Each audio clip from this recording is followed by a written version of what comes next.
This is professor Mohammad Irfan Shahid. जी तो dear students, आज का जो हमारा लेक्चर है वो हमारा है जी पास्ट इंडेफिनिट पे और टेंसेस, जिसको नॉर्मली तमाम स्टूडेंट्स उसको बहुत मुश्किल कंसीडर करते हैं। तो हमने ये जो सीरीज़ स्टार्ट की हुई टेंसेस की, इसमें हमारा मेन मकसद ये है कि स्टूडेंट्स का जो कॉन्सेप्ट उन टेंसेस के हवाले से जो बहुत ज़्यादा वो मुश्किल कंसीडर करते हैं, उसको आसान उसको वो अंडरस्टैंड करें जी। यानी उनको टेंसेस इस अंदाज से हम करवा रहे हैं कि शायद उनको ये लगे कि शायद हमने आज से पहले ऐसे टेंसेस कभी नहीं किए। इंशाल्लाह हर टीचर का डेफिनेटली अपना एक मेथड होता है उसका टीचिंग करने का, ठीक है। जो मेरा मेथड है, उस मेथड के तहत मैं इंशाल्लाह ये आपसे कहता हूँ कि अगर इस मेथड के तहत अगर आपने टेंसेस को कर लिए तो इसका मतलब ये होगा कि आप इजीली दूसरों को करवा सकते हैं। जब आप दूसरों को वो चीज़ करवाएंगे तो इसका मतलब ये है कि वो आपके लिए बहुत ज़्यादा देर पा भी डेफिनेटली आपको होगा, वो याद रहेगा। तो अब हम चलते हैं जी पास्ट टेंस में, पास्ट इंडेफिनिट में, ठीक है। अच्छा, तो ये हमेशा याद रखें कि जब भी हमने कुछ सेंटेंस बनाना है तो देखिए हमारे पास उर्दू में एक सेंटेंस आ जाता है, अब उसको इंग्लिश में ट्रांसलेट करना हमारे लिए बहुत मुश्किल हो जाता है। यानी हमें समझ नहीं आ रही होती कि हम किस चीज़ को पहले हम उठाएं। यानी कि तीन चीज़ें होती हैं, सब्जेक्ट, वर्ब और ऑब्जेक्ट। अब हमें नहीं पता होता कि हमने कौन सा सब्जेक्ट या क्या हमने उठाना है। बाज़ का तो हमें इस तरतीब को भी नहीं पता होता, ठीक है। तो तरतीब जब हमें नहीं पता होता, सीक्वेंस का हमें नहीं पता कि हमने सब्जेक्ट कहाँ लगाना है, वर्ब कहाँ लगाना है, ऑब्जेक्ट कहाँ लगाना है, तो वहाँ पे मसाइल काफ़ी ज़्यादा हो जाते हैं। तो आज की जो वीडियो है वो बेसिकली इसी हवाले से ये लेके आया हूँ कि जिसमें आपको ईज़िली ये पता चल जाए कि हमने इन तीनों को, सब्जेक्ट, वर्ब और ऑब्जेक्ट, इन तीनों को हमने कहाँ कहाँ प्लेस करना है, ताकि सेंटेंस अगर हमारे पास उर्दू में आ भी जाए तो उसको ईज़िली हम उसको ट्रांसलेट कर सकें। तो चलते हैं अब अपने इस टॉपिक की तरफ। इससे पहले कि इस टॉपिक की तरफ जाएं तो मेरी तमाम लोगों से रिक्वेस्ट है कि मेरा जो चैनल है, इस चैनल को आप सब्सक्राइब करें ताकि आपका जो नेक्स्ट आपके लिए जो वीडियोज़ जो है ना वो आप तक पहुंचती रहें, और बेल को भी क्लिक कर दें, ठीक है, ताकि नोटिफिकेशन के लिए वो ऑन हो जाए और नोटिफिकेशन आप तक वो पहुँचता रहे। जी तो डियर स्टूडेंट, पास्ट इंडेफिनिट, सबसे पहली चीज़ आपने ये देखना है कि आपके पास अगर उर्दू में सेंटेंस आ गया, अगर उर्दू में सेंटेंस में अगर आपके पास आ गया जी फ़िक्रे के आखिर में अलिफ आ जाए, छोटी ये आ जाए और बड़ी ये आ जाए जी, ठीक है। फ़िक्रे के आखिर में अलिफ, छोटी ये या बड़ी ये आ जाए तो इसका मतलब ये है कि हम इसको कंसीडर क्या करेंगे कि ये हमारा पास्ट इंडेफिनिट टेंस होगा। अब मैं यहाँ पे उर्दू लिखता हूँ, बेसिकली इस पिक के अंदर मैंने उर्दू नहीं लिखी हुई, ठीक है। जितनी जगह थी उस जगह के मुनासबत से जो चीज़ें मैं राइट कर दी हैं।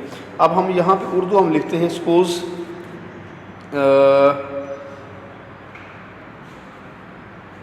उसने ख़त लिखा। अब देखिए लिखा, अब ये हमारे पास आ गया अलिफ, अलिफ पे ख़त्म हो रहा है तो ये पहचान देख लें अलिफ। इसका मतलब ये हुआ कि अब ये हमारे पास जो सेंटेंस है ना जिसके आखिर में अलिफ आया है, तो हम फ़ौरन समझ जाएंगे कि ये हमारा जो सेंटेंस है ये हमारा है जी पास्ट इंडेफिनिट का।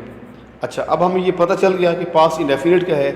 अब हमने इसको ट्रांसलेट करना है। अब ट्रांसलेट करने के लिए अब किस चीज़ को पहले उठाएं, सब्जेक्ट, वर्ब और ऑब्जेक्ट में से किस को हम पहले उठाएं, ठीक है।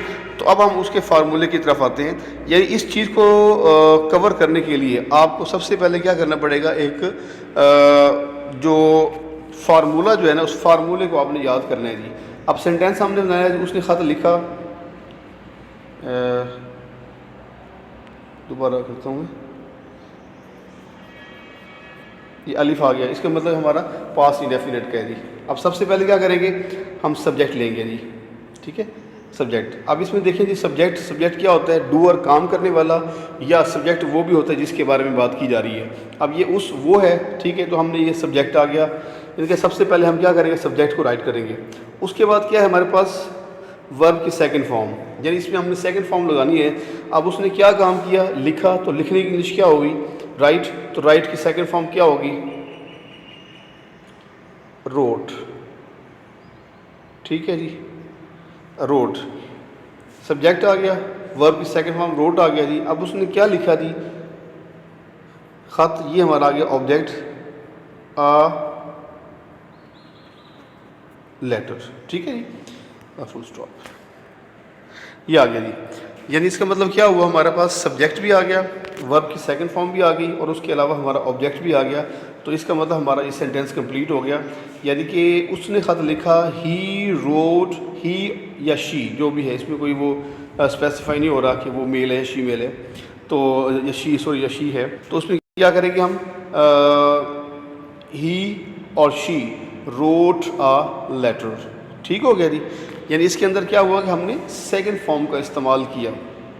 اب اس ٹینس کے اندر کہاں پہ ہم فرسٹ فارم استعمال کریں گے یہ ہم بعد میں بتائیں گے آپ کو.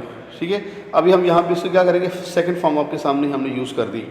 اب اس کو منفی بنائیں گے, سوالیہ بنائیں گے جی. اب دیکھیں یہ جو فارمولہ لکھا ہوا ہے جی, آپ یہ کہیں گے کہ یہ پاس انڈیفینٹ ہو رہا ہے جی. یہاں پہ تو سیکنڈ فارم بتا رہے ہیں, ٹھیک ہے, لیکن یہاں پہ فارمولے میں سر نے خود ہی فرسٹ فارم لگائی ہوئی ہے. اس کا کیا مطلب ہے؟ تو ہاں جی, اس کا مطلب یہ ہے کہ جب ہمارے پاس یہ ڈڈ آ جائے گا تو پھر یہ سمجھ جائیں کہ آپ ہمیشہ فرسٹ فارم ہی لگائیں گے. دیکھیں میں اگزامپل دیتا ہوں آپ کو.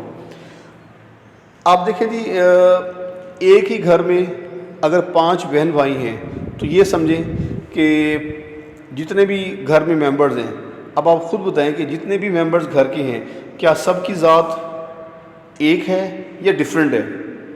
ظاہری بات ہے ایک ہی ذات ہوتی ہے. اس کا مطلب اگر گھر کا ایک ممبر چلا گیا ترکی, ایک چلا گیا جناب لاہور, دوسرا انگلینڈ, اسی طریقے سے سارے ڈفرینٹ ایریاز میں چلے گئے. اگر وہ سپوز کسی بھی فیملی سے بلانگ کرتا ہے, جتنے بھی سوسائٹیز کے اندر جو ذاتیں چل رہی ہیں کسی بھی ذات سے بلانگ وہ کرتا ہے وہ, تو اس کا مطلب جہاں پر بھی کوئی بھی ممبر چلا جائے گا کیا وہ اپنی ذات وہاں پہ جا کے چینج کر سکتا ہے؟ ڈیفینیٹلی نہیں کر سکتا. ٹھیک ہے, جواب آپ کا ظاہری بات ہے وہ نہیں بھی ہوگا نا, کہ وہ نہیں چینج کر سکتے. تو جس طرح ہمارے ہاں ایک سبلنگ کا, ٹھیک ہے جی, بہن بھائیوں کا کانسیپٹ موجود ہے نا, سبلنگ کا موجود ہے. اس کا مطلب یہ ہوا کہ ہمارے پاس انگلش کے اندر جو 3 بہن بھائی ہیں, ٹھیک ہے, ہمارے انگلش کے اندر کتنے بہن بھائی ہیں, سوری ہمارے انگلش کے اندر کتنے بہن بھائی آ گئے جی؟ دیکھیں سوری یہ ہو گیا جی. اچھا کتنے بہن بھائی ہو گئے جی اس میں؟ ڈو, ڈز اور ڈڈ. دیکھیں یہ 3 بہن بھائی ہیں. آپ یاد رکھیں جس طرح آپ کو اپنی ذات نہیں بھولتی اسی طریقے سے آپ یہ سمجھیں کہ یہ 3 بہن بھائی ہیں, اور ان 3 جو بہن بھائی ہیں ان تینوں کی ذات کیا ہے؟ ان کی ذات ہے جی فرسٹ فارم. یعنی کہ اس کا مطلب یہ جہاں مرضی آ جائے گا, ڈو آئے, ڈز آئے, ڈڈ آئے, ان میں سے کوئی بھی جہاں مرضی آ جائے, آپ نے ہمیشہ وہاں پہ کیا کرنا ہے جی فرسٹ فارم لگانی ہے. سمجھ جائیں کہ ان کی ذات فرسٹ فارم ہے, ڈو آ جائے, ڈز آ جائے, ڈڈ آ جائے, تو ہمیشہ ان کے ساتھ فرسٹ فارم لگائیں گے. تو اسی طریقے سے اب جیسے یہاں پہ ہم نے کیا کیا ہے جی, ڈڈ کا استعمال ہوا ہے, تو ڈڈ کے ساتھ یہاں پہ آ گیا جی فرسٹ فارم. اس لیے یہاں پہ ہمارا سیکنڈ فارم تھا کیونکہ یہاں پہ ہمارے پاس ڈڈ نہیں ہے. ٹھیک ہے, اب ڈڈ آ گیا تو فرسٹ فارم. اب سوالیہ کے لیے کیا ہے, سوالیہ میں بھی ہم نے جب ڈڈ سٹارٹ میں آ گیا, یعنی کہ ڈڈ تو آ گیا نا, اس کا مطلب یہ ہوا کہ ادھر بھی ہم نے فرسٹ فارم ہی لگانی ہے. تو ڈیئر اسٹوڈنٹ اس کو آپ پریکٹس کریں, اس کے سینٹینسز بنائیں, تو انشاءاللہ ہم ملتے ہیں نیکسٹ ویڈیو میں نیکسٹ ٹینس کے ساتھ. ٹھیک ہے, اور اگر آپ کو کوئی بھی پرابلم ہے کسی بھی ٹینس کے حوالے سے تو کمنٹس باکس میں اس میں آپ پوچھ لیجیے گا. ٹھیک ہے, انشاءاللہ میں اس کو آنسر کر دوں گا. تو ملتے ہیں انشاءاللہ ہم نیکسٹ ویڈیو میں. تو اس سے پہلے دوبارہ یہی ریکویسٹ کہ چینل کو سبسکرائب کریں, ٹھیک ہے, شیئر بھی کریں, لائک بھی کریں, تو تاکہ اس میں ہمیں تھوڑا سا مجھے بھی کانفیڈنس ملتا رہے. تو انشاءاللہ ملتے ہیں ہم اپنی نیکسٹ ویڈیو میں, تب تک اپنا خیال رکھیے گا. السلام علیکم.